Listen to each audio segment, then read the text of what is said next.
Saudara, 6 dari 7 terpidana kasus pembunuhan Vina dan Eki menjalani sidang perdana peninjauan kembali di Pengadilan Negeri Kota Cirebon hari ini.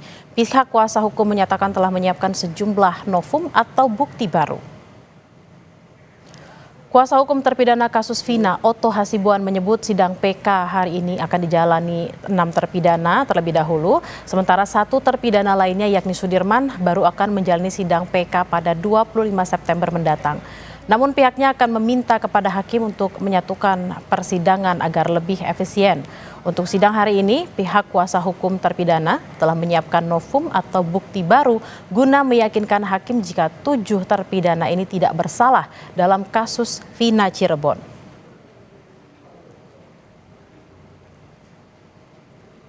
Ya, jadi hari ini kita akan bersidang pertama untuk PK daripada PK-nya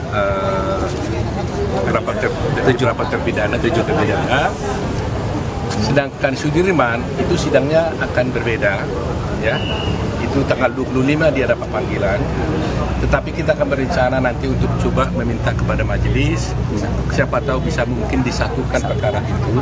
Karena apa? Karena saksi, ahli, barang bukti ada yang bersamaan, walaupun ada sedikit yang berbeda, tapi akan lebih efisien apabila disatukan.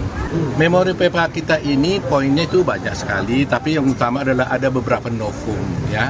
Ada novum itu adalah bukti-bukti yang baru ditemukan sekarang ini, yang mana kalau tadinya waktu perkara dulu itu ditemukan, maka putusan hakim akan berbeda, yaitu bisa memutuskan dia menjadi bebas atau dilepaskan dari tuntutan.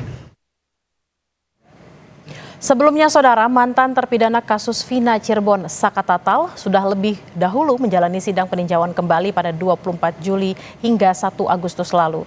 Pengadilan Negeri Kota Cirebon, Jawa Barat menyatakan telah mengirimkan berkas sidang PK Saka Tatal ke Mahkamah Agung pada tanggal 30 Agustus 2024 atau hampir sebulan setelah berakhirnya sidang PK Saka Tatal. Namun, Pengadilan Negeri Kota Cirebon tidak dapat memastikan berapa lama putusan tersebut akan dikeluarkan oleh Mahkamah Agung. Titik PK garis miring 2024 garis miring Pengadilan Negeri Cirebon Junto nomor 16 garis miring Pitsus Anak garis miring 2016 garis miring Pengadilan Negeri Cirebon atas nama Saka Tatal secara elektronik melalui SIP ke Mahkamah Agung RI pada tanggal 30 Agustus pada hari Jumat tanggal 30 Agustus 2024. Kasus pembunuhan Vina dan Eki, saudara, terjadi pada 27 Agustus 2016 silam di Cirebon, Jawa Barat. 8 tahun berlalu, kasus ini kembali jadi pembicaraan publik usai film bergenre horor dengan judul Vina Sebelum 7 Hari tayang di bioskop. Dukungan untuk mengungkap secara tuntas kasus pembunuhan Vina terus bergulir karena menyisakan sejumlah kejanggalan, mulai dari penghapusan 2 nama DPO, penangkapan Peggy Setiawan yang dinilai menyalahi prosedur, hingga kesaksian palsu dari sejumlah saksi. Dalam kasus ini, 7 terpidana telah divonis penjara seumur hidup, sedangkan Saka Tatal sudah bebas dari bui usai divonis 8 tahun penjara. Untuk informasi selengkapnya kita akan tanyakan langsung kepada jurnalis Kompas TV Muhammad Syahri Romdon di Cirebon, Jawa Barat. Arai, apa saja novum atau bukti baru yang disampaikan para terpidana dan bagaimana ceritanya Sudirman akhirnya mengajukan PK? Ya, baik, Bella di studio dan selamat siang saudara. Memang hari ini adalah pelaksanaan dan keputusan oleh Pengadilan Negeri Kota Cirebon untuk 6 terpidana. Tadi sekitar pukul 9 pagi datang ke sebelum satu bus lapas yang membawa melaksanakan PK.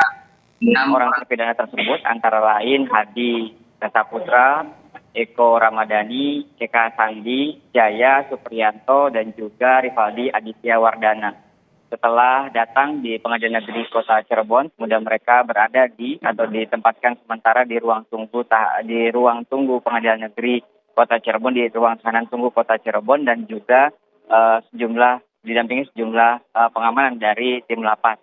Tak lama kemudian, sejumlah tim kuasa hukum yang diketuai oleh Oto Hasibuan mendatangi Pengadilan Negeri Kota Cirebon yang juga bersama beberapa keluarga terpidana. Oto menyampaikan ada beberapa novum yang disiapkan dan diajukan dalam memori PK yang hari ini akan dibacakan oleh tim kuasa hukum, dan salah satunya adalah kesaksian-kesaksian yang dahulu di tahun 2016 tidak pernah dihadirkan dan saat ini dihadirkan untuk memastikan bahwa 6 terpidana ini bukanlah pelaku pembunuhan seperti yang dituduhkan dan diputuskan di persidangan di tahun 2017 lalu. Kemudian tidak hanya tim kuasa hukum, beberapa pihak juga sempat menghadiri untuk menghadiri peninjauan PK yang dilakukan perdana hari ini. Bella, tadi sempat terjadi sedikit deadlock pada saat majelis hakim menginformasikan bahwa persidangan PK 6 terpidana berlangsung secara tertutup. Namun dari ketua kuasa hukum dari 6 terpidana, yakni Oto Hasibuan, menyampaikan kepada hakim memohon untuk melakukan persidangan PK ini secara terbuka dengan beberapa alasan.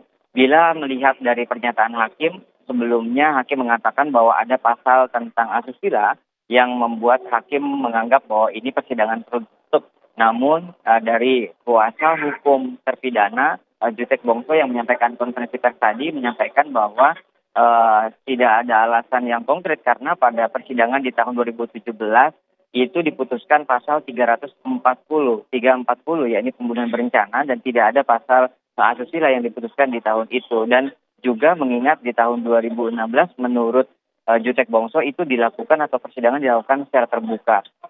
Sempat terjadi skorsing waktu 15 menit dan kemudian baru masuk beberapa waktu lalu dan hakim akhirnya memutuskan bahwa sidang PK 6 terpidana dinyatakan terbuka untuk umum. Bella. Baik, sudah dinyatakan sidang akan secara terbuka, juga ada novum baru, salah satunya adalah kesaksian-kesaksian yang tahun 2016 tidak pernah dihadirkan. Lalu apa yang menjadi alasan Sudirman mengajukan PK, Arai?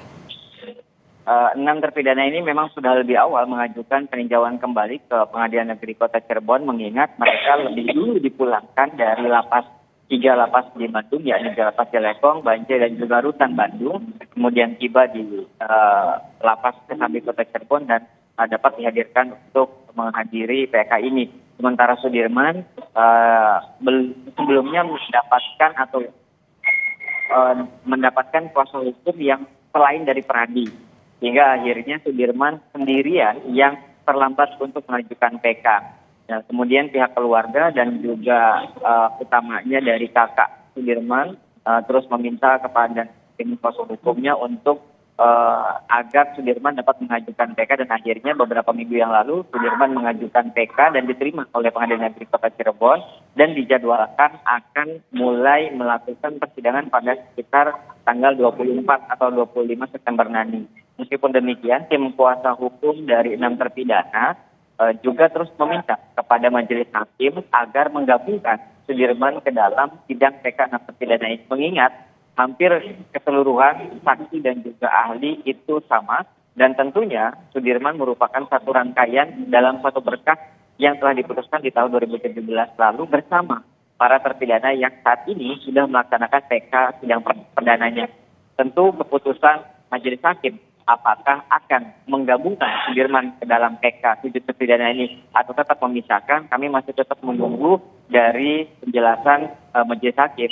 Mengingat saat ini sudah berlangsung proses persidangan peninjauan kembali yang dimulai pukul 10 WIB tadi. Bella. Kita akan terus nantikan sidang peninjauan kembali dari 7 terpidana kasus pembunuhan Vina dan Eki di Cirebon. Terima kasih Muhammad Syahri Rongdon dari Cirebon, Jawa Barat.